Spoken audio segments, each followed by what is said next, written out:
भगवान श्री राम जी ने बताया है कि क्या माता पिता की मृत्यु के बाद उनकी तस्वीर घर में लगानी चाहिए। इस कथा को सुनकर लो मुक्ति मिल जाएगी। भगवान श्री राम जी कहते हैं, माता पिता हमारे भगवान होते हैं। उनका प्यार, त्याग और आशीर्वाद ही हमारे जीवन की सबसे बड़ी पूंजी होती है। परंतु जब वह इस संसार को छोड़कर चले जाते हैं तो उनके स्मरण के लिए लोग माता पिता की फोटो अपने घर में लगाते हैं। लेकिन फिर प्रश्न यह उठता है कि क्या उनके जाने के बाद उनकी तस्वीर हमें घर में लगानी चाहिए? क्या इसका कोई आध्यात्मिक प्रभाव होता है? इसके बारे में भगवान श्री राम जी क्या कहते हैं, चलिए जानते हैं। आज की इस अलौकिक कथा में भगवान श्री राम जी स्वयं एक भक्त को इस रहस्य से अवगत कराते हुए कहते हैं, हे वत्स, प्राचीन समय की बात है।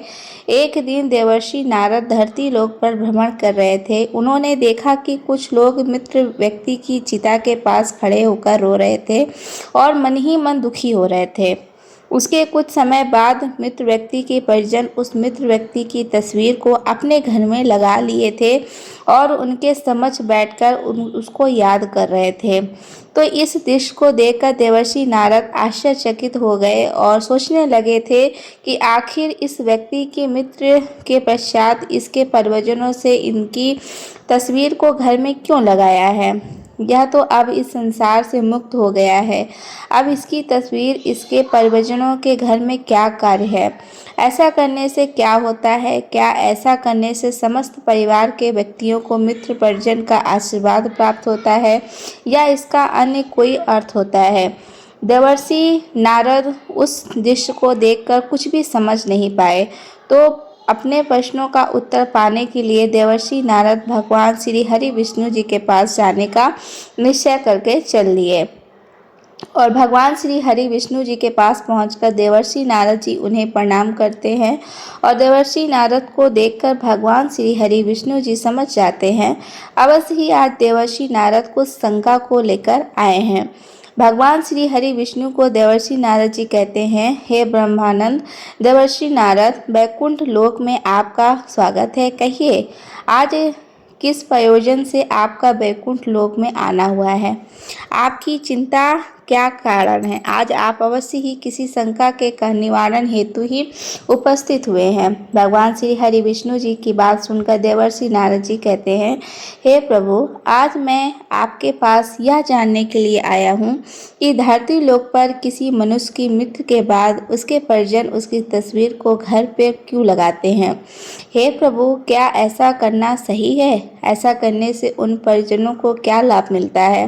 क्या ऐसा करने से उस मृतक व्यक्ति का परिवार के लोगों पर आशीर्वाद बना रहता है? तो देवर्षि नारद जी की बात सुनकर भगवान श्री हरि विष्णु जी कहते हैं, देवर्षि नारद, आज आपने मुझसे अत्यंत ही महत्वपूर्ण प्रश्न पूछा है। आपके इस प्रश्न के उत्तर में समस्त मानव जाति का कल्याण छिपा हुआ है। इसलिए हे देवर्षि नारद, मैं आपको आपके इस प्रश्न का उत्तर एक अलौकिक कथा के माध्यम से बता रहा हूँ। आप इस कथा को शुरू से लेकर अंत तक ध्यान से सुनिएगा, क्योंकि जो मनुष्य इस कथा को शुरू से लेकर अंत तक पूरा सुनता है उस पर सदैव मेरा आशीर्वाद बना रहता है। देवर्षि नारद जी कहते हैं, हे प्रभु, मैं आपको वचन देता हूँ, जब तक आप मुझे यह कथा सुनाएंगे मैं इस कथा को पूरे ध्यान से पूरा सुनूंगा। कृपया आप मुझे वह कथा सुनाइए। फिर भगवान श्री हरि विष्णु जी कहते हैं, तो सुनते हुए कहते हैं, हे देवर्षि नारद, प्राचीन समय की बात है। भारत देश में एक युवक रहता था जिसका नाम श्याम भगवान श्री कृष्ण जी की परम भक्त था। युवा सदैव सत्य धर्म का पालन करने वाला और अपने माता पिता की सेवा करता था।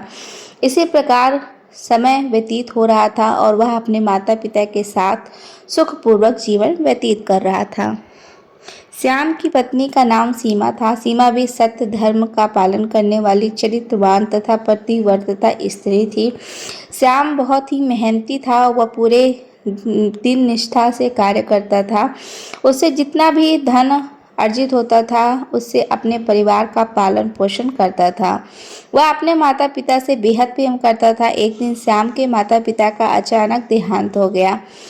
अपने माता पिता के गुजर जाने से वह अत्यंत दुखी हो गया था और अपने माता पिता का अंतिम संस्कार करने के बाद श्याम ने अपने घर में पूजा स्थान में माता पिता की बड़ी बड़ी तस्वीरें लगवा दी थी और रोज उनकी पूजा करने लगा। अब अपने माता पिता की पूजा करते हुए उसका जीवन व्यतीत होने लगा था। फिर भगवान श्री हरि विष्णु जी आगे कहते हैं, हे देवर्षि नारद, फिर कुछ ही हफ्तों के बाद उसके जीवन में अजीब अजीब घटनाएं होने लगी थी। मानसिक अशांति बढ़ने लगी थी, घर में कलह होने लगी थी, उसे सपनों में विचित्र दृश्य दिखने लगे थे। अब उसका अपनी पत्नी सीमा के साथ रोजाना झगड़ा होने लगा था। अब श्याम का मन पूरी तरह से विचलित हो गया था। तो एक दिन वह गंगा के किनारे बैठकर रोने लगा। गंगा के किनारे एक कृष्ण मंदिर था। वह भगवान श्री कृष्ण के मंदिर में जाकर हाथ जोड़कर बैठ गया और प्रार्थना करने लगा। वह कहने लगा, हे भगवान मुरलीधर, कृपया करके मेरा मार्गदर्शन कीजिए। मैं अपने माता पिता की तस्वीर लगाकर उन्हें श्रद्धांजलि दे रहा हूँ, तो मेरे जीवन में अशांति क्यों है? वह सच्चे मन से भगवान श्री कृष्ण से प्रार्थना कर ही रहा था कि उसी क्षण दिव्य प्रकाश प्रकट हुआ। चारों ओर दिव्य सुगंध फैल गई और भगवान श्री कृष्ण प्रकट हुए। उनकी आंखों में करुणा थी, वे वाणी शांति थी। साक्षात भगवान श्री कृष्ण को अपने सामने प्रकट देखकर श्याम स्तंभ रह गया। उसे अपनी आंखों पर विश्वास नहीं हो रहा था। स्वयं भगवान श्री कृष्ण ने मुझे दर्शन दिए हैं। फिर वह कुछ हिम्मत करके भगवान श्री कृष्ण से बोला, हे प्रभु, आज आपके दर्शन पाकर मेरा जीवन सफल हो गया। अब मेरे मन में किसी भी प्रकार का कोई दोष नहीं बचा है। लेकिन हे प्रभु, मैं यह जानना चाहता हूँ कि मेरे जीवन में आ रहे कष्टों का क्या कारण है, जबकि मैं तो रोजाना अपने माता पिता की तस्वीर के सामने बैठकर उनकी पूजा करता हूँ, फिर भी मेरे जीवन में इतने दुख क्यों है? श्याम की बात सुनकर भगवान श्री कृष्ण बोले, हे वत्स श्याम, तुम्हारा प्रेम श्रद्धा निसंदेह महान है। तुम्हारे हृदय में अपने माता पिता के लिए जो भावना है वह पूजनीय है, लेकिन अनजाने में तुमने जो किया है वह न केवल आत्माओं को बांधता है, बल्कि तुम्हारे जीवन में भी कलेश का कारण बना हुआ है। जब कोई अपने प्रियजनों को खो देता है, विशेषकर माता पिता को, तो उनका स्मरण और सम्मान अवश्य करना चाहिए, परंतु कुछ नियम और मर्यादाएं भी होती हैं जिन्हें जानना हर मानव के लिए आवश्यक है।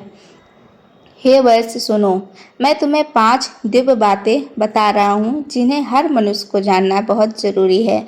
जब माता पिता इस संसार से विदा हो जाते हैं तो यह बातें जीवन को दिशा देती हैं और आत्माओं को शांति प्रदान करती हैं। हे वैश्य श्याम, ध्यान से सुनो, जब कोई आत्मा इस शरीर को छोड़ देती है तो उसका उद्देश्य होता है अगले जन्म की ओर बढ़ना, उस यात्रा को पूर्ण करना जो ब्रह्मांड ने उसके लिए तय किया है। परंतु जब हम उस आत्मा की तस्वीरों को अपने पूजा स्थान में रखकर प्रतिदिन उन्हें स्मरण करते हैं, दीप जलाते हैं, फूल चढ़ाते हैं, पूजा करते हैं, यह प्रेम और पूर्ण श्रद्धा कभी कभी एक बंधन बन जाती है। आत्मा जो आगे बढ़ने ना चाहती है वह हमारे प्रेम के कारण उसी भाव में रुक जाती है। भगवान श्री कृष्ण आगे कहते हैं, हे वैश्य, श्रद्धा दिखाओ लेकिन उन्हें मुक्ति करो, प्रेम में बांधो नहीं। आशीर्वाद में विदा करो, उनके लिए प्रार्थना करो, पर उन्हें पकड़ कर मत रखो, क्योंकि सच्चा प्रेम वही होता है जो आत्मा की मुक्ति चाहता है, ना कि उसके मुंह में रुक जाना। भगवान श्री कृष्ण ने शांत स्वर में कहा, हे वत्स, यह बात एक गृहस्थ को समझनी बहुत जरूरी है। जो स्थान भगवान की ऊर्जा से भरपूर होता है, जहाँ मंत्रों की ध्वनि गूंजती है, जहाँ दीप की लौ आत्मा को परमात्मा से जोड़ती है, वहाँ मृत व्यक्तियों की तस्वीरें नहीं लगाई जाती हैं, क्योंकि वह स्थान आत्मा की मुक्ति का केंद्र है, बंधन नहीं। जब हम पितरों की तस्वीरें उस स्थान पर रखते हैं जहां हम भगवान का आवाहन करते हैं, तो हम अनजाने में 2 अलग अलग शक्तियों को एक स्थान पर जोड़ देते हैं, जिससे न केवल आत्मा उलझती है बल्कि गृहस्थ जीवन में भी शांति बंधित होती है। भगवान का स्थान आत्मा की मुक्ति का केंद्र होता है और पितरों का स्थान स्मरण और श्रद्धा का स्थान होता है। इसलिए भगवान और पितरों के स्थान को अलग अलग रखना चाहिए। श्रद्धा के नियमों का साथ निभाना चाहिए ताकि प्रेम भी बना रहे और आत्मा को मुक्ति भी मिल पाए। भगवान श्री कृष्ण आगे कहते हैं, वैसे यदि तुम्हें अपने माता पिता की तस्वीर घर में लगानी है तो ध्यान रखना वह स्थान पूजा स्थल ना हो, अर्थात जहाँ भगवान का निवास हो वहाँ केवल उस शक्ति की उपस्थिति होनी चाहिए जो मोक्ष का मार्ग दिखाती है। माता पिता की तस्वीर को किसी शांत स्थान पर श्रद्धा और स्मृति के रूप में रखना चाहिए, परंतु उस स्थान पर दीपक या अगरबत्ती नहीं जलाना चाहिए। वह एक श्रद्धांजलि है, आराधना है नहीं है, क्योंकि पूजा वहाँ होती है जहाँ हम भगवान जी का आह्वान करते हैं और स्मृति वहाँ होती है जहाँ हम प्रेम पूर्वक किसी को याद करते हैं।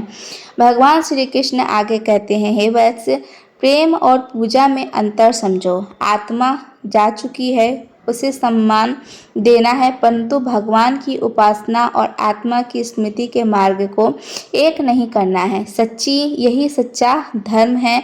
भगवान श्री कृष्ण जी ने कहा, हे वैसे तुम्हारे मन में जो व्याकुलता है वह स्वाभाविक है। माता पिता के जाने के बाद हर संतान यही चाहती है कि वह उनके लिए कुछ कर सके। पितरों की शांति के लिए श्राद्ध और तर्पण की सर्वोत्तम माध्यम है। इन वैदैविक कर्मों के द्वारा तुम न केवल उन्हें श्रद्धा अर्पित करते हो बल्कि उन्हें अगली यात्रा के लिए आत्मिक बल भी प्रदान करते हो। यही वह मार्ग है जिससे तुम उनका आशीर्वाद पा सकते हो, उन्हें शांति पूर्वक विदा कर सकते हो, क्योंकि यही सच्ची सेवा है। जो गया है उसे आगे बढ़ने दो, मुंह में मत बांधो, प्रेम से मुक्ति करो, यही पुत्र धर्म है और यही पतिव्रतता है। भगवान श्री कृष्ण जी गहरी दृष्टि से श्याम की ओर देखा और कहा, वत्स, यह संसार एक यात्रा है।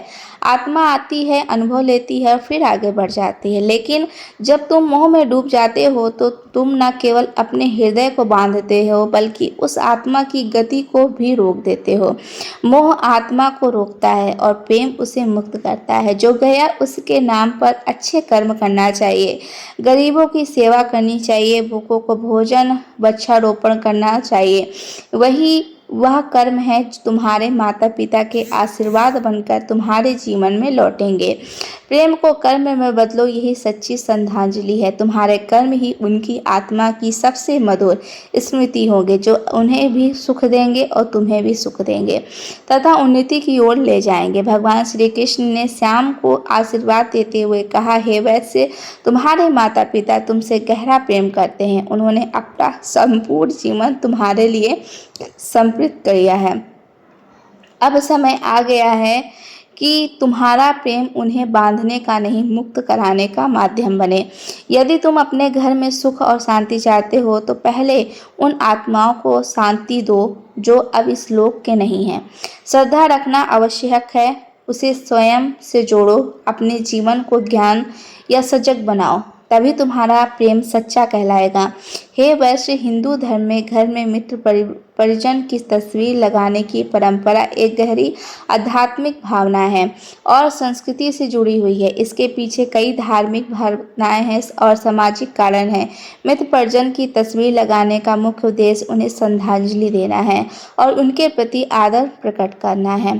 इससे परिवार के लोग उन्हें हमेशा याद रखते हैं, उनकी शिक्षाओं और एवं मूल्यों का जीवन में उतारते हैं। हिंदू धर्म में यह माना गया है कि हर व्यक्ति पर पितृ क्षण होता है, यानी अपने पूर्वजों का क्षण। उनकी तस्वीर लगाने से यह भाव बना रहता है हम उनके श्री और उन्हें सम्मान दे रहे हैं। यह विश्वास किया जाता है कि पूर्वजों की आत्माएं हमें देखती हैं और मार्गदर्शन करती हैं। उनकी तस्वीर घर में लगाने से ऐसा माना गया है कि उनका आशीर्वाद हमेशा हमारे साथ रहता है। सालों से चली आ रही यह परंपरा घर के वातावरण को आध्यात्मिक बनाए रखती है। इससे घर में एक पवित्र और शांतिपूर्ण ऊर्जा बनी रहती है। कई लोग मानते हैं कि मृतक परिजन की तस्वीर देखकर ऐसा महसूस होता है कि वह अभी हमारे साथ हैं, जो भावनात्मक रूप से सहारा देती हैं। खासकर मुश्किल समय में। अंत में भगवान श्री कृष्ण ने अपनी वाणी को विराम देते हुए कहा, हे पुत्र, हो सकता है कि वह सिर्फ एक तस्वीर लगे हुए, परंतु उसके पीछे एक आशीर्वाद की अदृश्य शक्ति होती है, एक आत्मा जो अब भी हमें देख रही है और कह रही है, बेटा मैं यही हूँ। तो श्याम ने भगवान श्री कृष्ण हरि उपदेशों को हृदय से स्वीकार किया था। फिर भगवान श्री कृष्ण उस स्थान से अंतर ध्यान हो गए। आगे भगवान श्री हरि विष्णु जी कहते हैं, हे देवर्षि नारद, अब श्याम ने अपने माता पिता की तस्वीर को पूजा स्थान से अलग एवं शांत कोने में स्थान दिया था, जहाँ बस स्मृति थी, आराधना नहीं। हर वर्ष वह श्रद्धा करता था, तर्पण करता था, उनके नाम पर गरीबों की सेवा करता था। धीरे धीरे उसके घर में फिर से सुख और शांति लौट आई थी। नकारात्मक ऊर्जा समाप्त हो गई थी और मानसिक अशांति मिट गई थी। अब उसकी अपनी पत्नी सीमा के साथ लड़ाई झगड़े भी बंद हो गए थे और सबसे बड़ी बात, भगवान श्री कृष्ण की कृपा से उसका मन ही शांत हो गया था और आत्मा भी, क्योंकि जब प्रेम और मोह से ऊपर उठता है तो वह मुक्ति बन जाता है और जब श्रद्धा ज्ञान से जुड़ती है तो जीवन में शांति लौटती है। फिर देवर्षि नारद भगवान श्री हरि विष्णु जी से कहते हैं, हे प्रभु, मैं मित्र व्यक्ति की तस्वीर घर में लगाने का रहस्य तो जान गया हूँ, लेकिन क्या प्रभु इसके साथ ही मैं यह भी जानना चाहता हूँ कि क्या मृत्यु के बाद मनुष्य का पुनर्जन्म होता है? क्या मृतक व्यक्ति की आत्मा फिर से मनुष्य का जन्म प्राप्त करती है या किसी अन्य योनि में जन्म लेती है? तो देवर्षि नारद जी का बात सुनकर भगवान श्री हरि विष्णु जी कहते हैं, हे देवर्षि नारद, जब मृत्यु के बाद आत्मा का किसी नए शरीर में प्रवेश हो जाता है तो इसे ही पुनर्जन्म कहते हैं। मनुष्य का पुनर्जन्म कब है, कैसे होता है, यह कोई तत्व पर निर्भर करता है। पहला कारण मनुष्य का कर्म प्रभाव, अर्थात कर्मों के अनुसार आत्मा की गति होती है। जो भी जीव दोबारा से जन्म लेता है वह अपने पूर्व जन्मों के कर्मों के कारण इस संसार में आता है। हिंदू धर्म में पुनर्जन्म का सिद्धांत अत्यंत गहन रहस्यमय है और धार्मिक है। शास्त्रों के अनुसार आत्मा अमर होती है और शरीर मात्र उसका एक अस्थायी वस्त्र है। जब मनुष्य की मृत्यु होती है तो केवल उसका शरीर नष्ट होता है, आत्मा नहीं। आत्मा अपने पूर्व जन्म के कर्मों के अनुसार अगले जीवन की यात्रा पर निकलती है। यह यात्रा तुरंत नहीं होती है, बल्कि इसके 3 मुख्य चरण होते हैं। सबसे पहले आत्मा मृत्यु के तुरंत बाद कुछ समय के लिए प्रेत योनि में प्रवेश करती है। यह वह समय होता है जब जीव को यह अनुभव नहीं होता है कि मेरा शरीर अब नहीं रहा। फिर यमराज के दूत आत्मा को यमलोक ले जाते हैं। उसके संपूर्ण जीवन के कर्मों का लेखा जोखा चित्रगुप्त द्वारा प्रस्तुत किया जाता है और यमराज न्याय करते हैं।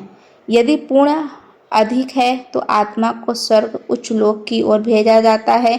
यदि पाप अधिक है तो उसे नरक या नीच योनि में भेजा जाता है और यदि पुण्य और पाप समान होता है तो निश्चित हो तो आत्मा को पुनः मनुष्य योनि प्राप्त होती है, ताकि वह अपने अधूरे कर्मों को पूरा कर सके। पुनर्जन्म एक सहज प्रक्रिया नहीं, बल्कि आत्मा को अनेक सूक्ष्म अवस्थाओं और योनि से गुजरना पड़ता है। गरुड़ पुराण के अनुसार आत्मा जब पुनर्जन्म की ओर अग्रसर होती है तो उन्हें 16 प्रकार की योनियों यानी पशु, पक्षी, कीट, जलचर, मानव आदि से होकर गुजरना पड़ता है।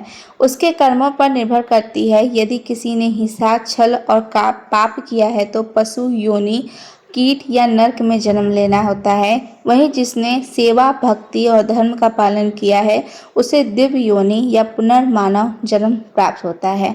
भागवत पुराण और उपनिषदों में यह भी कहा गया है कि जन्म और मृत्यु यह चक्र तब तक चलता रहता है जब तक आत्मा मोक्ष प्राप्त नहीं कर लेती, अर्थात जब तक वह परमात्मा से एकाकार नहीं हो जाती। मोक्ष प्राप्त होने पर आत्मा जन्म मृत्यु के बंधन से मुक्ति हो जाती है और ब्रह्म रूप में स्थित हो जाती है। इसलिए हिंदू धर्म में जीवन को एक अवसर माना गया है आत्मा की शुद्धि, कर्मों की सिद्धि और मोक्ष की प्राप्ति के लिए। और यही कारण है कि पुनर्जन्म का विचार केवल पुनर्जन्म लेने की प्रक्रिया नहीं है, बल्कि आत्मा की सनातन यात्रा का दर्शन है। आगे भगवान श्री हरि विष्णु जी देवर्षि नारद जी को बताते हुए कहते हैं, देवर्षि नारद, कर्म 3 प्रकार के होते हैं। पहला, संचित कर्म, इसमें मनुष्य के द्वारा किए गए पिछले कर्मों का लेखा जोखा संग्रहित होता है। दूसरा, परम कर्म, जो कि आपके पिछले कर्मों के अनुसार आपको सुख दुख प्रदान करता है। जो भी सुख दुख मनुष्य के जीवन में आते हैं वह उसके पूर्व में किए गए कर्मों का संग्रह होता है। तीसरा, क्रियामान कर्म, मनुष्य का पुनर्जन्म इसी कर्म पर निर्भर करता है, क्योंकि इस जन्म में किए गए कर्म मनुष्य के भविष्य के जन्मों से प्रभावित करते हैं। जो भी मनुष्य सत्य कर्म करता है, जैसे दान, धर्म, सेवा, भक्ति और सदैव सत्य वचन बोलता है, उसका पुनर्जन्म अवश्य होता है, अर्थात एक अच्छी और सभ्य परिवार में होता है। जो मनुष्य अधर्म करता है, जैसे कि पाप, हत्या, छल, धोखा, हिंसा, लोभ जैसे कुकृत्य कार्य करता है, तो उसका पुनर्जन्म नीच योनि में होता है। वह अगले जन्म में पशु, कीट, पतंग, राक्षस बनता है। यदि कोई मनुष्य आध्यात्मिक पुण्य करता है तो उसे मृत्यु के बाद स्वर्गलोक की प्राप्ति होती है, और यदि कोई मनुष्य उसके विपरीत कार्य करता है तो भारी पाप करता है, तो उसे नरक में स्वयं मेरे आदेश अनुसार अनेक वर्ष तक कठोर दंड दिया जाता है और उसे नरक की यातनाएं सहनी पड़ती हैं। आगे भगवान श्री हरि विष्णु जी कहते हैं, देवर्षि नारद, दूसरा कारण है मृत्यु के समय मनुष्य की मानसिक स्थिति। या संदर्भ में तीनों लोकों के स्वामी भगवान शिव जी कहते हैं, व्यक्ति मृत्यु के समय जिस भाव चिंतन में होता है वही उसके अगले जन्म को निर्धारित करता है। यदि कोई मनुष्य मृत्यु के समय भगवान का स्मरण करता हुआ अपने प्राण त्यागता है तो उसे मोक्ष प्राप्त होता है, और यदि कोई मनुष्य सांसारिक इच्छाओं, क्रोध, मोह या वासनाओं में डूबा रहता है तो वह उन्हीं भावनाओं के अनुसार पुनर्जन्म लेता है। फिर भगवान श्री हरि विष्णु जी आगे कहते हैं, हे देवर्षि नारद, उम्मीद है अब आपको हम आपके सभी प्रश्नों के उत्तर मिल गए होंगे। देवर्षि नारद जी भगवान श्री हरि विष्णु जी से कहा, हे प्रभु, आपके मुख से इन प्रश्नों के उत्तर पाकर मैं धन्य हो गया हूँ। अब मैं इन प्रचार प्रसार तीनों लोक में करूँगा। फिर देवर्षि नारद भगवान श्री हरि विष्णु जी को प्रणाम करके पुनः भ्रमण पर निकल गए थे। इस प्रकार इस कथा को हमें यह सीख मिलती है कि माता पिता की आत्मा को बांधना नहीं, मुक्ति करना होता है। पूजा स्थान में केवल भगवान की तस्वीर होनी चाहिए। यदि मृतक शरीर की तस्वीर लगानी है तो उसे आराधना का केंद्र नहीं बनाना चाहिए। उनके नाम पर श्राद्ध, तर्पण और सेवा करनी चाहिए। यही है सच्ची श्रद्धांजलि। मोह नहीं, समर्पण है और प्रेम से उन्हें विदा करना चाहिए, क्योंकि यही तुम्हारा कर्तव्य है और यही सच्चा पुत्र धर्म है। भगवान श्री राम जी हमें यह दिव्य शिक्षा देते हैं और प्रेम को कभी भी बंधन मत बंधन देना चाहिए। जो इस संसार से चला गया है उसे अपने आंसुओं से मत बांधो, बल्कि अपने आशीर्वाद और शुभ कामनाओं से उसे मुक्त करना चाहिए, क्योंकि आत्मा का अंतिम लक्ष्य है परमात्मा की ओर यात्रा करना, और सच्चा प्रेम वही है जो किसी आत्मा को उस यात्रा में रुकावट नहीं बल्कि राह दिखाए। तो आशा करती हूँ आपको ये कहानी और ये कथा जानकारी पसंद आई होगी। तो हमारे अपने चैनल को सब्सक्राइब कर लीजिएगा, वीडियो को लाइक कर दीजिएगा और ज़्यादा से ज़्यादा फैमिली और फ्रेंड के साथ में शेयर करिएगा। राधे राधे दोस्तों।